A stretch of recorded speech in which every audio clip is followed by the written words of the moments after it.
ఈరోజు అయితే Saturday night tiffin చేయాలనిపిస్తుంది. నాయుడు తీసుకొచ్చేటప్పుడు టిఫిన్ బాగుంటుందని.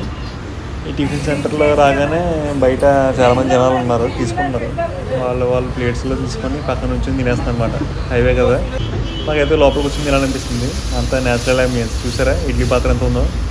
ముందుగా అయితే మేము ఇడ్లీ చెప్పాం, ఈచ్ వన్ 2 ఇడ్లీ తిన్నామన్నమాట. చట్నీస్ అయితే చాలా బాగున్నాయి. అలా ఆస్వాదిస్తూ తినేసిన తర్వాత మా ఫేవరెట్ పరోటా చెప్పాం. 3 పరోటాలు చాలా బాగున్నాయి, క్రిస్పీగా. అవి తినేసిన తర్వాత మనకి ఆగదు కదా, పరోటా అని చాలా ఇష్టం. ఇంకా పరోటా చెప్పాం, నేను కాస్త షేర్ చేసింది అన్నాం. తినేసిన తర్వాత అతను వేసే పరోటాలు నేను వీడియో చేస్తున్నాను. ఆ ప్రాసెస్ని కొంచెం ఇంట్రెస్టింగ్గా ఉంటుంది చూడడానికి కదా అలాంటివి మనకి.